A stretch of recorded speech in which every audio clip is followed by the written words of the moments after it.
सर्वेभ्यो नमो नमः। कक्षा में उपस्थित सभी सदस्यों का आदर सहित अभिवादन एवं स्वागत। भी सभी सदस्य अपने अपने इष्ट देव का ध्यान करें। माता गायत्री के मंत्रों का एक बार उच्चारण अवश्य कर ले। साथ ही अपने प्रेरणा के स्रोत एवं अपने गुरुजनों को अंतर्मन से अभिवादन कर ले। हम लोग के द्वारा नियमित कुंडली फलादेश पर आधारित कक्षा आयोजित की जाती है एवं मेरे द्वारा बहुत ही जल्द पूर्ण प्रारंभिक स्तर से लेकर फलादेश तक की कक्षा आयोजित की जाएगी। यदि उस कक्षा में भी आप शामिल होना चाहते हैं तो स्क्रीन पर दिख रहे नंबर पर आप व्हाट्सएप पर कक्षा में कंटिन्यू हो सकते हैं। तो आइए शुरू करते हैं। अभी का विषय वस्तु है कुंडली में संतान सुख हम लोग कैसे देखें।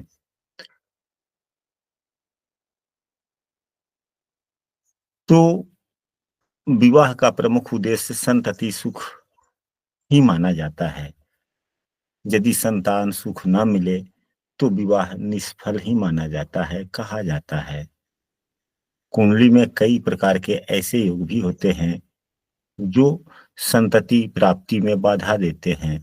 उदाहरण स्वरूप कुंडली में बंध्या योग भी होता है।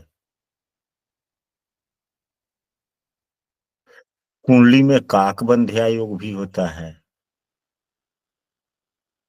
कुंडली में मृत बत्सा योग भी होता है। यदि महिला की कुंडली हो तो संतति बाधा योग भी होता है। पुत्रहीन योग भी कह सकते हैं उसको। गर्भपात योग भी, यानी कि बाधा कह लीजिए, गर्भपात योग भी होते हैं। कई प्रकार के योग होते हैं जो संतति के लिए हानि पहुंचाते हैं या हानिकारक होते हैं संतति सुख में।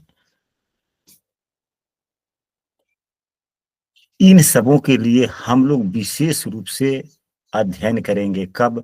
जब कुंडली मिलान के बाद में शादी, कुंडली मिलान के बाद में जब हम लोग विशेष रूप से पुत्र या संतान वाली जब कक्षा करेंगे, वहां पर विस्तृत रूप से हम लोग पढ़ने का प्रयास करेंगे।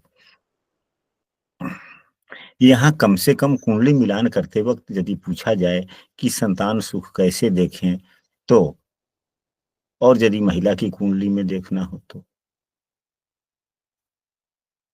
तो जिस प्रकार हम लोगों ने पूर्व की कक्षाओं में संतान के लिए मुख्य रूप से पंचम भाव को ही देखते हैं, उससे छोटे संतान दूसरे संतान के लिए सातवां। लेकिन शुरुआत तो पहले संतान से ही होती है, इसलिए हम सबों को पंचम भाव देखना चाहिए। वह नियम क्या है? यदि पंचम भाव में, अब इसके लिए हम लोग कोई भी कुंडली एक बना लेते हैं। हम लोग कोई भी एक कुंडली बनाते हैं, किसी भी लग्न की बना लीजिए। मान लिया कि कर्क लग्न की ही कुंडली हो जाए। 4, 5, 6, 7, 8, 9, 10, 11, 12, 1, 2, 3, 4 में मंगल, 6 में यहाँ पर केतु देव लिख लीजिए। चंद्रमा को भी यहीं बिठा लीजिए, कोई दिक्कत नहीं, साथ में कोई नंबर राशि नहीं। सूर्य बुध यहाँ लिख लीजिए, लिखा जा सकता है। शुक्र को भी यहाँ लिखा जा सकता है। शनि देव, राहु देव, गुरुदेव, 4, 8, 3, 7, 2, 9 सभी ग्रह हो गए। अब नियम यह है कि पंचमेश की स्थिति अच्छी हो, पंचमेश की स्थिति अच्छी हो, मजबूत हो, बलवान हो, अच्छे स्थिति में हो, यानी कि पंचमेश अपने उच्च राशि में हो, मित्र राशि में, स्व राशि में हो। इन राशियों के हो करके यदि लग्नेश, भले पंचमेश अभी पंचम भाव के स्वामी 8 नंबर की राशि है, 8 नंबर राशि के स्वामी मंगल देव हैं। मंगल देव यदि अपने उच्च राशि यानी कि 10 नंबर की राशि जहां है वहां पर हो, अपने स्वराशि 1 या 8 नंबर की राशि में हो, अपने मित्र राशि में हो, तो मंगल देव के मित्र कौन कौन ग्रह होते हैं? मंगल देव के मित्र सूर्य, चंद्रमा एवं गुरुदेव होते हैं।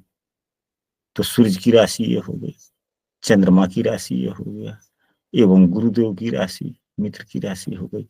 परंतु मंगल देव कर्क राशि जो चंद्रमा इनकी मित्र है, परंतु इन्हीं की राशि में नीच के होते हैं, तो यहाँ पंचमेश की स्थिति खराब हो गई। यदि यही पंचमेश यहाँ पर बकरी होते या हैं तो स्थिति शुभ हो जाती है। स्थिति क्या हो जाती है? शुभ हो जाती है।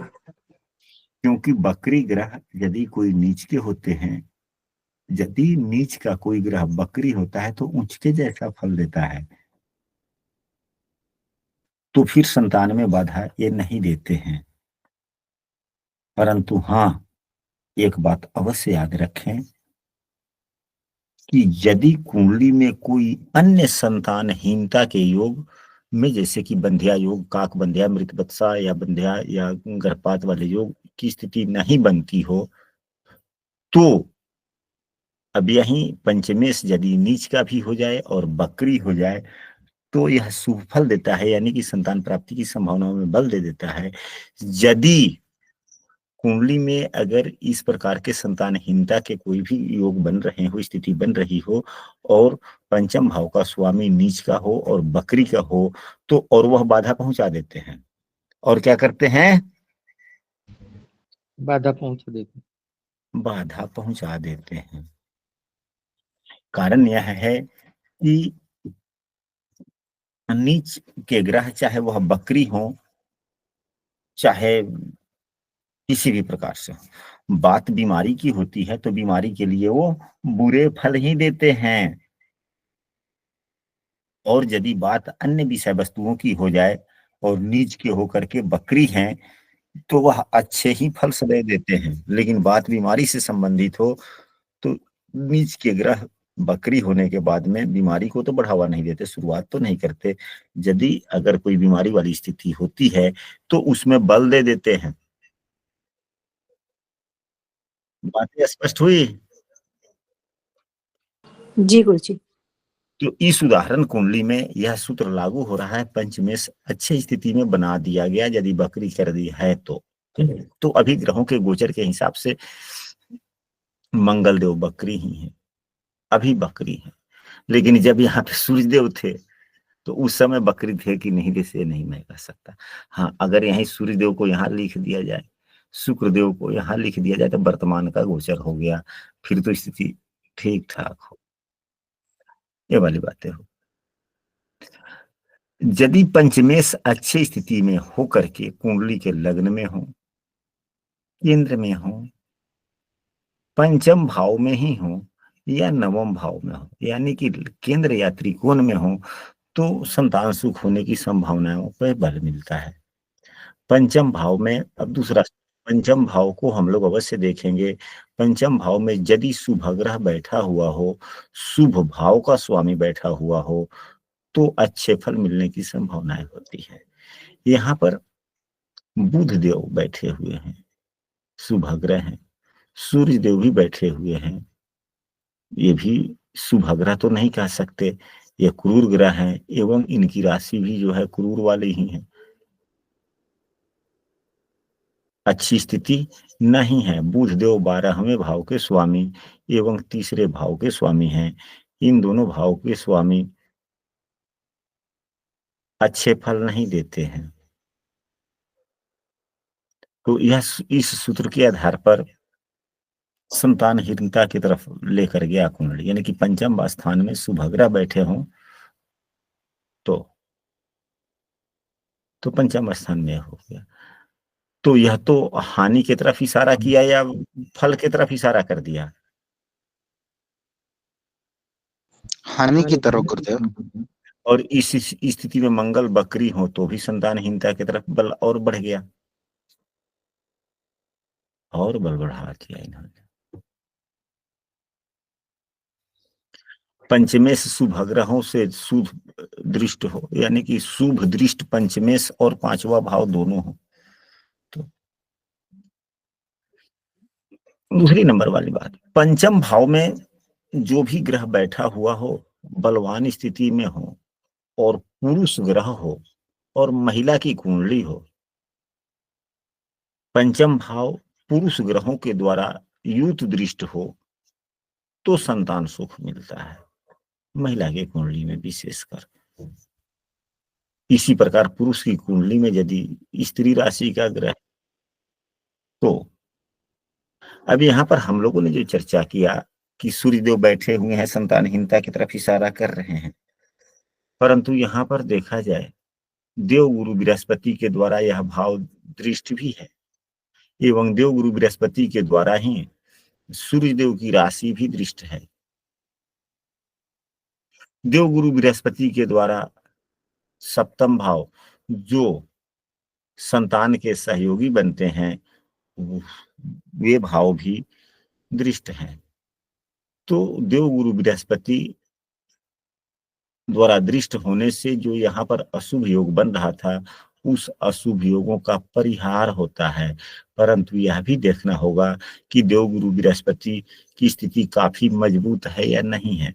जितना मजबूत है उतनी स्थिति अच्छी है।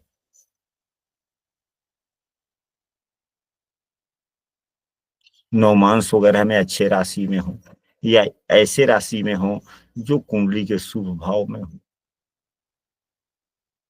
तो स्थिति में बल मिलता है। और भी कई सूत्र होते हैं, हम सबों को इस पर भी चर्चा करनी चाहिए। लग्नेश पंचम भाव में हो, यानी कि लग्नेश एवं पंचमेश का यदि राशि परिवर्तन हो रहा हो, यह भी संतान सुख की तरफ इशारा करता है। कुंडली में संतान सुख, तो यहाँ पर इस उदाहरण कुंडली में लग्नेश चंद्रमा है एवं पंचमेश मंगल देव हो गए, तो चंद्रमा मंगल में किसी भी प्रकार का इसमें स्थिति नहीं बन रहा है जो शुभ योग का निर्माण कर सके। सूत्र यह है, यही मंगल देव तो चंद्रमा की राशि में है। अब चंद्रमा यदि यहाँ पर होता तो क्या हो जाता, चंद्रमा यहाँ नीच का हो गया। चंद्रमा क्या हो गया, नीच का हो गया। तो फिर क्या होगा, फल मिलेगा। अब पंचमेश एवं लग्नेश का राशि परिवर्तन होना ही संतान सुख की तरफ नहीं ले गया। अब बाधाओं के साथ में संतान सुख दे दिए। बाधाएं आएंगी, समस्याएं हो सकती है, क्योंकि चंद्रमा नीच के हो गए। और इन्हीं योगों में यानी कि लग्नेश एवं पंचमेश का राशि परिवर्तन भी हो और दोनों में से किसी भी एक ग्रह को संतान के कारक ग्रह देवगुरु बृहस्पति को के द्वारा देखा जाता हो, क्योंकि दोनों को तो देख नहीं सकते। देख सकते हैं, अगर देवगुरु यहीं पे बैठ जाए तो दोनों को देख लेंगे, लेकिन यहीं देवगुरु बृहस्पति यहाँ पर बैठेंगे तो केवल एक को ही देखेंगे, या यहाँ पर बैठेंगे तो केवल एक को ही देखेंगे। तो लगने गुरुदेव के द्वारा देखा जाता है। तो यह सूत्र जो है बहुत ही प्रभावी सूत्र है। इस सूत्र की विवेचना हम लोग कैसे करते हैं कि यदि लग्नेश एवं पंचमेश का राशि परिवर्तन हो और दोनों में से कोई एक या दोनों ही देव गुरु बृहस्पति के द्वारा देखा जाता हो, तो हम लोग ऐसे कहते हैं कि विवाह के बाद में बड़ा शीघ्र संतान की जन्म होता है, यानी कि संतान प्राप्ति होती है। अब संतान पुत्र होगा पुत्री होगा, यह तो ग्रहों का गोचर की स्थिति पर ज्यादा निर्भर करता है। हालांकि कुंडली के सूत्र भी वहां प्रभावी होते हैं, लेकिन 40%, ग्रहों का गोचर 60%, यह दोनों बराबर मान सकते हैं, क्योंकि संतान पर ग्रहों के गोचर का बहुत महत्वपूर्ण स्थान हो जाता है।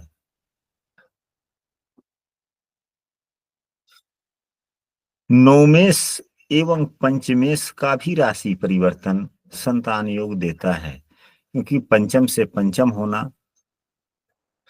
भावत भाव के अनुसार से पंचम नवम भाव होता है।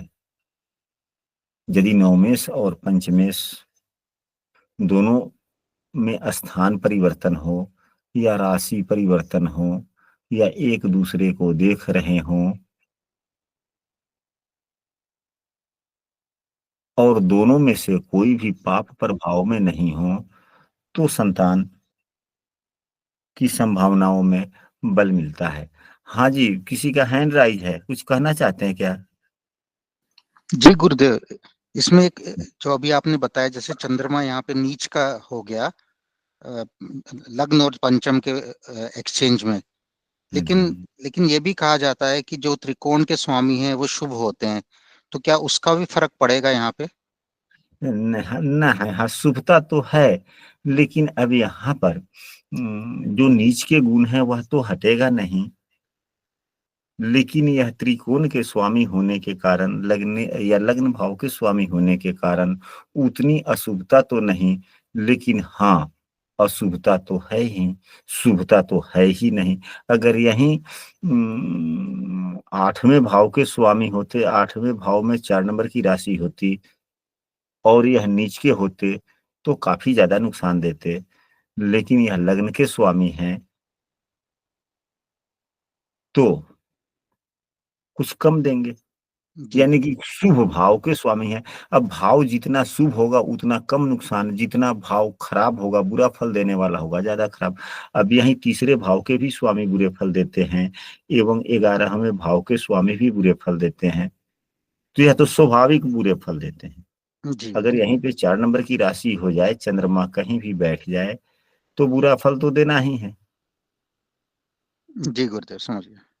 ठीक, धन्यवाद। अगर यहीं 10 नंबर की राशि में बैठ जाएं, या चंद्रमा का मित्र राशि जो होता है वह सूर्य की राशि है, सिंह राशि, यहीं पे बैठ जाए, अगर यहीं पे चंद्रमा 4 नंबर की राशि है, 5 नंबर की राशि में चंद्रमा बैठ जाए, तो भी तो यह बुरे फल देंगे।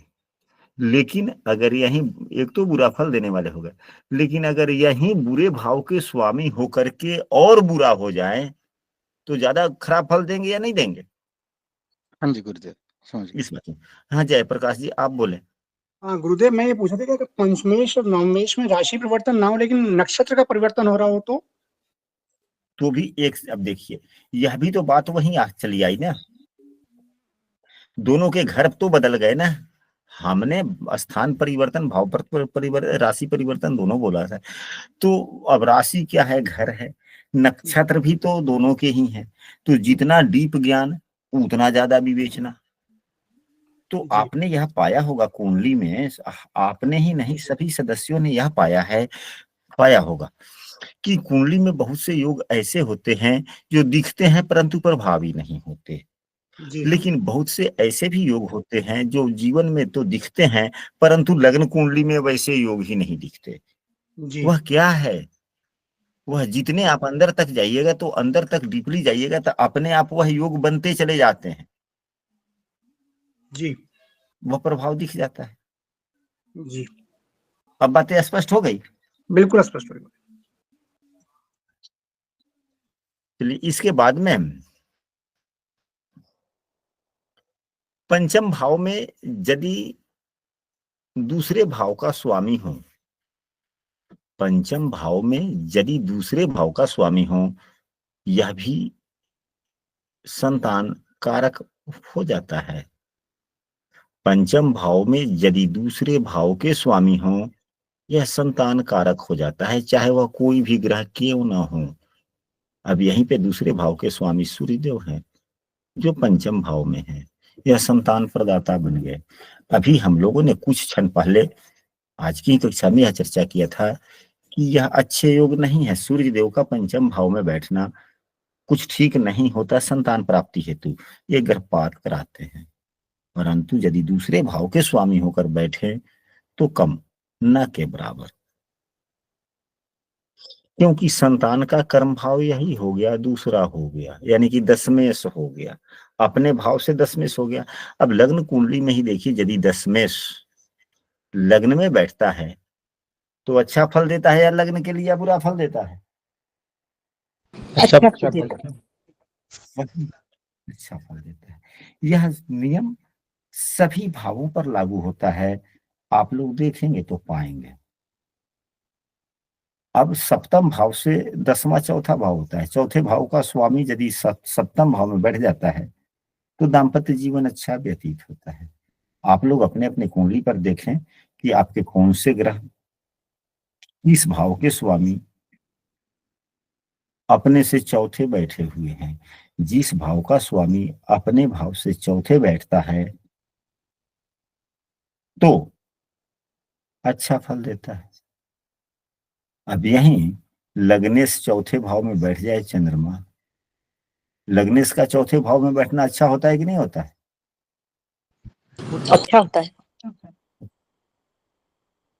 ठीक वही बात तो है। तो यह अच्छा होता है तो यह सुख किसको मिलती है? लग्नेश यदि चौथे भाव में बैठता है अच्छा होता है, यह सुख भाव है, तो सुख किसे मिलता है? लग्न को मिलता है ना। जी। ठीक इसी प्रकार ये ज्योतिष विद्या इतना रहस्यमयी है कि हम अपने उम्र के इस पड़ाव में भी हम इसके रहस्य में उलझते चले जाते हैं हम स्वयं। जबकि आप लोग जानते हैं कि प्रतिदिन 3 घंटे 3.5 घंटे हम ज्योतिष के बारे में पढ़ाते ही रहते हैं। पढ़ाना शब्द तो बहुत, अगर हम बोलते हैं तो यह हमारे लिए अच्छी बात नहीं होगी, क्योंकि ज्योतिष हम जानते ही नहीं। हाँ, जितना हमें हमारे गुरुजनों के द्वारा हमें ज्ञान है उसी की चर्चा करते हैं। अब दूसरा भाव क्या है? हमारे स्वजनों का है। हमारे स्वजनों का ही भाव तो दूसरा है ना।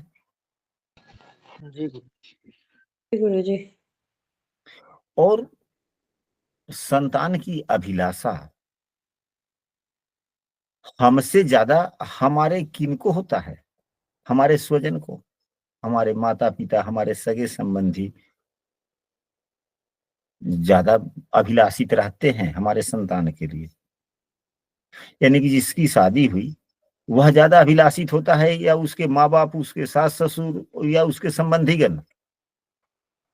संबंधी, माता पिता सभी। स्वजन। स्वजन कह सकते हैं, स्वजन शब्द एक ही शब्द रखे ना। तो वह स्वजन कहाँ है? स्वजन दूसरा भाव है। और स्वजन ही कहाँ आके बैठ गया? संतान के भाव में बैठ गया। फिर क्या होगा? योग बने या नहीं बने? नहीं, गुरु जी।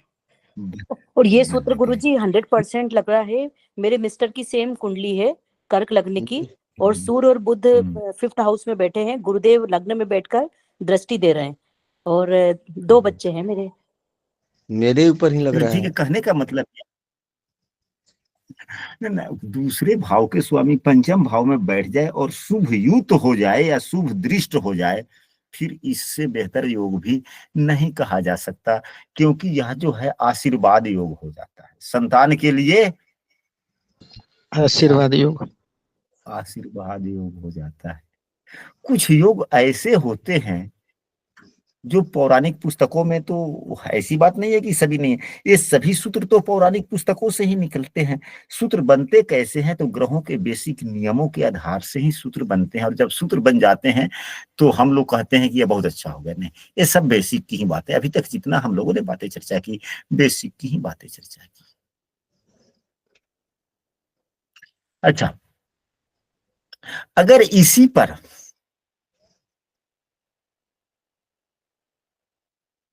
अभी कुछ सदस्यों के द्वारा यह कहा गया, हम तो यहाँ से अब व्हाइट बोर्ड नहीं देख पा रहे हैं, कि अभी किसी ने कहा है कि कर्क लग्न की कुंडली है, सूर्य देव, सूर्य बुध पंचम भाव में बैठे हुए हैं, देव गुरु बृहस्पति से दृष्ट हैं। जी मेरे ही कुंडली ऐसा में कहा जी गुरु जी। तो अब आप देखें कि देव गुरु बृहस्पति क्या है? ये तो संतान कारक ग्रह है। संतान हुई, ठीक बात है। अब इसको यह देखा जाए कि देव गुरु बृहस्पति किस भाव के स्वामी है कर्क लग्न में?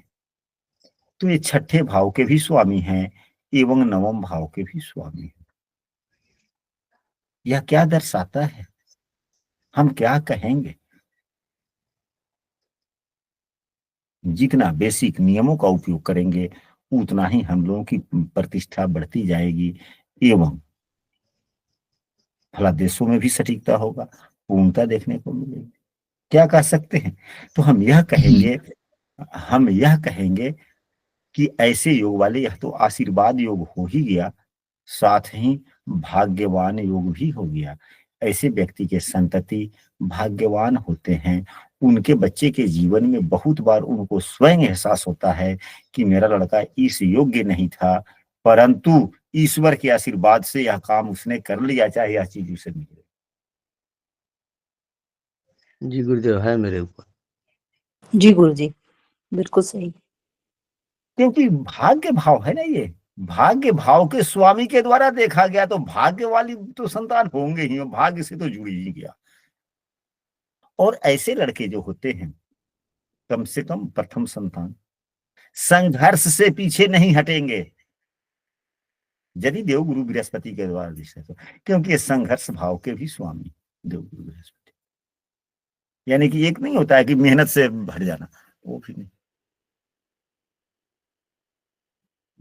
गुरु जी, शनि की भी दृष्टि पंचम भाव पर पड़ रही है ना? अच्छा, तो शनि की दृष्टि पड़ रही है, तो शनिदेव क्या हैं? स्वयं सप्तमेश हैं। जी चाह तो इनको भी है, चाह केवल लग्न को ही नहीं है पुत्र की, चाह तो इन्हें भी है ना। जी तो जी बगैर इनके सहयोग से संतान होगा क्या? नहीं होगा। इच्छा इनकी भी है कि संतान प्राप्ति हो, तो अपनी इच्छा स्वयं अपने ही दृष्टियों से अपना कुल्हाड़ी मार के काट लेंगे? नहीं काटेंगे। कभी कभी ग्रहों की दृष्टियां नुकसानदायक होती है।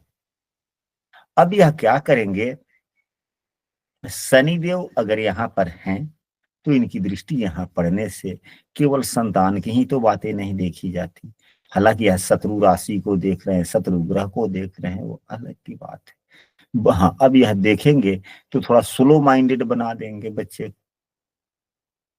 इस व्यक्ति को, यही कह रहे हैं। हाँ, इस व्यक्ति का यह बुद्धि भाव है, विवेकशीलता भाव है, न कि संतान का। संतान का, प्रथम संतान का तो विवेकशील भाव भाग्य भाव हो गया, नवम भाव। यह शनिदेव देख रहे थे पंचम भाव को, तो इस व्यक्ति के विवेकशीलता को शिथिल करेंगे। लेकिन मेरे कुंडली में गुरुदेव शनि भाव द्वितीय भाव में, शनिदेव दूसरे भाव। अच्छा, दूसरे भाव में तो उनकी दृष्टि यहाँ पंचम भाव पर नहीं है ना, जी नहीं है। तो वो वह सूत्र तो नहीं लागू हुआ, शिथिलता कहाँ से देंगे। हाँ, अब यह जो दूसरे भाव में शनिदेव हैं, तो यह चौथे भाव को देख रहे हैं, जी तो यह घर के सुखों में देरी से सुख देंगे, लंबे दिनों के बाद में देंगे, बुढ़ापा में देंगे। जी चंद्रमा कहाँ है आपके? अष्टम में। अष्टम में है। जी चंद्रमा अष्टम में है ना? जी गुरुदेव। किस लग्न की कुंडली है? कर्क लगन की। तो फिर अब सचेत हो जाइए आप। किस मामला में गुरुदेव? सचेत होने के लिए मैं कह रहा हूं कि अब जो है बहुत जल्दी,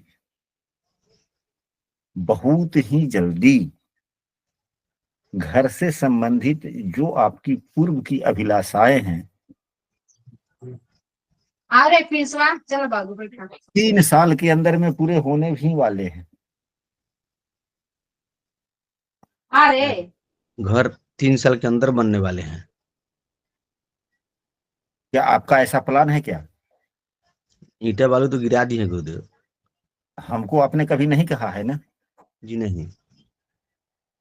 फिर हम आपके घर पर भी नहीं गए हैं अभी तक। आप नहीं। हमारे घर पे 2 बार आ गए, तीसरा बार आने वाले। तो कुछ कुंडली में ऐसे योग होते हैं जो अनायास ही बन जाते हैं या समझ में आ जाता है, हम लोग चर्चा कर लेते हैं। मेरे मिस्टर की कुंडली में शनिदेव यही है, अष्टम में बैठे हैं, तो प्रथम संतान के साथ विचारों में इनके टकराव जरूर रहता है। हाँ, वह विचारों का टकराव होना अलग बात है। अब विचारों में तो टकराव होगा ही होगा ना, क्योंकि प्रथम संतान यह हो गया, कर्क लग्न की कुंडली है, शनिदेव यहाँ 10वीं दृष्टि देख रहे हैं, मंगल की राशि है, मंगल को शनि शत्रु मानते हैं, सूर्य को भी शत्रु मानते हैं। तो थोड़ा सा मतभेद तो होगा ही होगा। सूर्य देव क्या है, पिता के भी कारक है। और आपकी यह कुंडली है तो यह सप्तमेश आपके पति देव हुए। नहीं, ये मिस्टर, मेरे मिस्टर की कुंडली है। अच्छा, तो तो उनका शनि, प्रथम संतान के साथ विचारों में टकराव रहता है। हाँ, तो शनि की दृष्टि के कारण से होता है। चलिए हम लोग आगे बढ़ते हैं।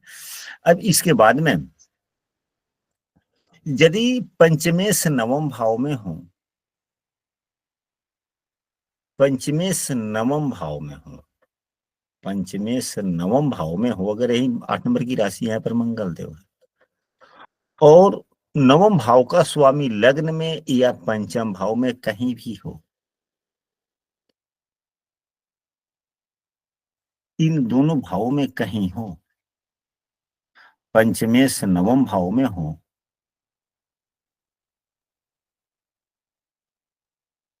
और नवम भाव का स्वामी इन दोनों में से कहीं हो, बच्चे बड़े भाग्यशाली होते हैं।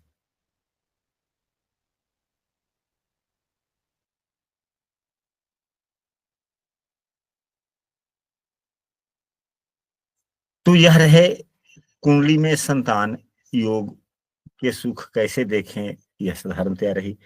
हालांकि संतान सुख पर जब क्लास होगी तो महीनों दिन चल सकती है, हम लोग आने वाले समय में देखेंगे, समझने का प्रयास करेंगे। लेकिन कुंडली मिलान करते वक्त कम से कम संतान सुख के लिए किन किन सूत्रों का उपयोग करें, कम से कम इतने सूत्रों का उपयोग हम सबों को अवश्य करना चाहिए। यदि कुंडली में है तो अवश्य बतलाने चाहिए कि हाँ, इस महिला से शादी अवश्य करें। आपके घर परिवार में ऐसे संतान की उत्पत्ति होने वाली, जन्म होने वाला है, ताकि आपके परिवार की दिशा दशा। बातें स्पष्ट हुई? जी गुरु जी। तो कुछ अच्छे योग भी कुंडली में बनते हैं तो कुछ बुरे योग भी बनते हैं। तो जो आने वाली कक्षा में हम लोग उसको भी समझने का प्रयास करेंगे। गुरुजी, यदि बृहस्पति लग्न में नीच के बैठे हों तो पंचम भाव पर दृष्टि पड़ेगी, तब कैसा प्रभाव रहेगा? क्या? यदि बृहस्पति लग्न में नीच के बैठे हों तो पंचम पर दृष्टि पड़ेगी, तब कैसा प्रभाव रहेगा? अब देखिए, आपने तो अच्छी बात कही। अब यहाँ पर 10 है, 11 12 1 2, हालांकि स्थिति इनकी नीच की है। अभी जैसा कि हम लोगों ने कुछ देर पूर्व चर्चा किया है कि देवगुरु बृहस्पति नीच के भी होते हैं तो उतने ज्यादा बुरे फल नहीं देते, और जब एक बार यह नीच के हो जाते हैं तो तीनों ही भाव खराब हो जाता है। देवगुरु बृहस्पति नीच के हो जाते हैं तो उससे संबंधित त्रिकोण के तीनों भाव खराब हो जाते हैं, क्योंकि यहाँ पर 2 तो यहाँ 3 4 5 6, यहाँ जहां जहां दृष्टियां भी पड़ती है तो शत्रुवत ही पड़ती है। यहाँ पंचम भाव में जो आप देव गुरु बृहस्पति से जो उपेक्षा करते हैं, उतना बुद्धिमान होना वह भी नहीं, भाग्यवान होना उतना वह भी नहीं, यानी कि यह सामान्य सी स्थिति हो जाती है विद्या के लिए भी, भाग्य के लिए भी। और यह जो है गलत निर्णय की तरफ लेकर जाते हैं एवं किसी भी विषय में अत्यधिकता की तरफ लेकर चले जाते हैं। अगर बोलना था वाचाल, देवगुरु बृहस्पति अगर मजबूत है, जितना उच्च के है सबसे ज्यादा अच्छे हो गए तो गंभीरता, तो यह वाचाल की तरफ लेकर जाएंगे। लेकिन एक जो कहेंगे कि देवगुरु बृहस्पति की जो दृष्टि पड़ी तो यह तेज तरार बुद्धि को बनाएंगे, सो वाली बात नहीं। हाँ, संतान के में सहयोगी जरूर देंगे, संतान प्राप्ति में सहयोग अवश्य देंगे, इसमें कहीं से कोई संदेह बात नहीं। लेकिन ये जो कहिएगा कि हाँ पंचम भाव पर दृष्टि गुरु की पड़ जाने से संतान भाग्यशाली होगा, वैसी स्थिति नहीं बनेगी, क्योंकि देवगुरु बृहस्पति स्वयं नीच के हो गए। तो जो ग्रह स्वयं अगर नीच का है तो उसकी दृष्टि कितना प्रभावी होगा आकलन किया जा सकता है। अब हम लोग कल की कक्षा में कुछ ऐसे योग का अध्ययन करेंगे जैसे कि कभी कभी प्रश्न आते हैं कि हाँ बहू स्वस्थ रहेगी कि नहीं रहेगी, रोगी तो नहीं होगी। और भी कुछ ऐसे सूत्र सब होते हैं जैसे पुरुषों में भी है व्यभिचारी योग, वैसे यहाँ भी देखने पर चर्चा की जा सकती है। तो आशा करते हैं कि आज की विषय वस्तु आप लोगों को पूर्ण रूप से समझ में आया होगा। और रिकॉर्डिंग बंद करने दीजिए पहले।